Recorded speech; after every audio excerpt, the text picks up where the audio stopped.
Welcome to Khadija Talimwali YouTube channel. Welcome everyone. So let's just dive right into this because today we're tackling a massive challenge that literally every single creator, educator, and marketer faces at some point.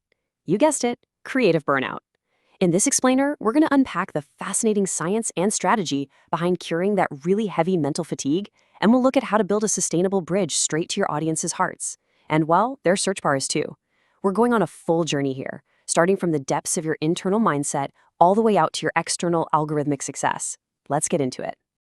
Okay, here is our roadmap for today. First, we'll look at the danger of a shot, then finding your intrinsic drive, followed by the art of storytelling, summarizing for your audience, optimizing content for discovery, and finally, the true meaning of success. All right, starting off with Section 1, the danger of a shot. We'll be focusing on a hidden enemy that quietly sabotages even the best of us. To really understand this enemy, we need to look at a beautiful but rather heavy Urdu word, akhyalat. Now, this doesn't just mean you're temporarily bored. No, akhyalat is a profound emotional fatigue. It's this deep-seated weariness where you completely lose your inner zeal. Imagine a state where your natural inclination toward enjoyment is just extinguished. It's like the vibrant colors of your life and work just kind of fade to a dull gray. And honestly, that is the true face of creative burnout. But there's a dual threat here, right? It's one thing when you wake up feeling a shot toward your latest project. We've all been there. But it is entirely another thing when your audience starts feeling a shot towards you. You know, when they just scroll right past your content because that spark is noticeably missing. So the big question is, how on earth do we actually cure this? Well, that brings us to Section 2, finding your intrinsic drive. We're going to cure this by totally shifting our psychological approach to motivation.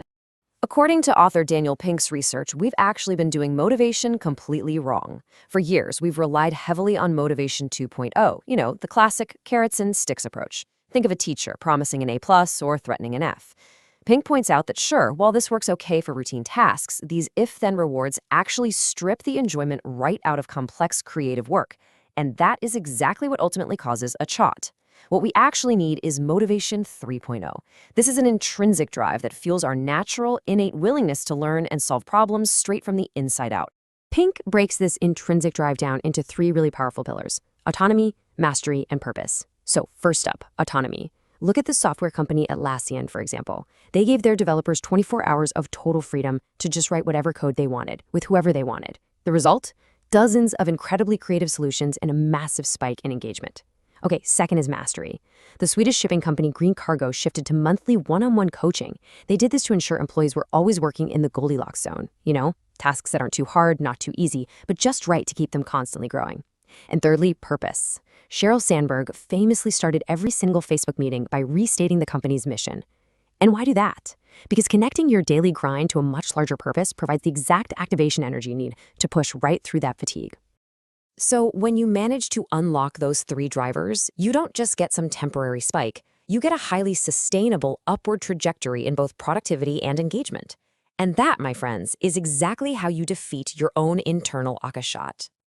Now, let's move on to Section 3, the art of storytelling. Because once we've got our own fire back, we absolutely have to make sure our audience doesn't feel assagé when they're listening to us. Master storyteller Sumer Abro has this fantastic framework to keep audiences wide awake. He calls it the 3A rule. Step 1 is authenticity. Look, if you don't actually connect with the story you're telling, your audience is going to see right through it instantly. Step 2, add a twist. You never want to play all your cards at once. Holding back a surprise actually provides the oxygen that keeps the story breathing. And finally, step 3 is aim it right. Honestly, the best story in the world will just fall completely flat if it's pitched to the wrong crowd. Abro illustrates this perfectly with the story of Karen. So Karen had a terrible morning where she spilled coffee all over her shirt right before a huge meeting. She rushed into a store, totally panicked, but managed to find a new top. Now, when she told her friends this story, she held back the twist. She didn't tell them right away why she was actually smiling when she bought that new shirt. The twist? She realized she had to buy a smaller size because she'd actually lost a significant amount of weight. By holding that little detail back and aiming the story perfectly at her friends who really cared about fitness, she had them literally hanging on her every word. That is the 3A rule in action. Okay, so storytelling is vital, but so is brevity. In Section 4, Summarizing for Your Audience, we're going to look at exactly how to condense those big ideas so we never overwhelm our listeners. Creator David Ramos offers two really distinct frameworks here, depending on what kind of content you're sharing. If you're summarizing nonfiction, you want to start with the big idea, outline 3 to 5 main points, and then anchor those with supporting examples. It's direct, it's punchy, and it's super value-driven. But if you're summarizing a narrative or fiction, you use what he calls the Big Five. First, identify the somebody, that's the main character. Then, what they wanted. Next, the but, the obstacle they faced. Then the so, what they did about it. And finally, the then, the final resolution. Understanding the difference between these two approaches ensures you extract the exact right kind of value for your viewers. The absolutely crucial point here from Ramos is to follow these 4 pro tips. Whenever you condense information, always assume your audience is starting from zero. Strip away all the fluff and highlight only the absolute essentials. Then keep the structural integrity intact by sticking to the source's original chronological order. And most importantly, paraphrase. It has to sound like you. Ultimately, this is how you deliver massive value without causing that dreaded audience fatigue. But look. Here is the harsh reality of the digital age, which brings us to Section 5, Optimizing Content for Discovery. Great, purpose-driven, beautifully summarized content is completely useless if it's practically invisible.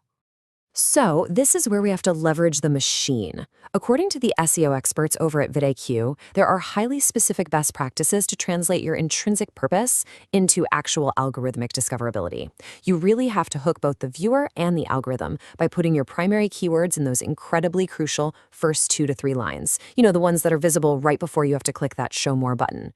You should also aim for 200 plus words to give the system enough context, drop 3 to 5 relevant hashtags at the very bottom, definitely use timestamps to retain attention on longer pieces, and always include clear calls to action. Conversely, you really have to avoid the common mistakes that will just actively tank your rankings. Never keyword stuff. Avoid writing those lazy descriptions that are under 50 words. And never copy and paste the exact same description across multiple uploads. I promise you, the algorithm absolutely hates that. Also, don't mislead your audience with clickbait that just doesn't match the actual content. And hey, remember Samir Abro's authenticity rule from earlier?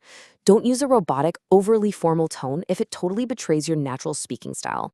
Look, balancing all of this can be completely exhausting, which is exactly why over 20 million creators are now using AI tools like vidIQ's description generator to basically eliminate all the SEO guesswork. By letting these tools handle the keyword optimization and the formatting, you're freeing up your own mental energy, and that lets you focus strictly on that creative mastery and purpose that we talked about earlier. Finally, let's bring this all together in Section 6, the true meaning of success. After finding your drive, crafting the perfect story, summarizing brilliantly, and optimizing for the almighty algorithm, what are we actually aiming for here? Well, we can look to the wisdom of translated Urdu proverbs to really ground us. Quote, patience, persistence, and perspiration make an unbeatable combination for success. See, overcoming OSCIT isn't just some quick, one-time life hack. It is a steady, long-term commitment to the process of creating, even when it feels like seriously heavy lifting. We also have to remember that success is not final, and failure is not fatal. It is the courage to continue that truly counts.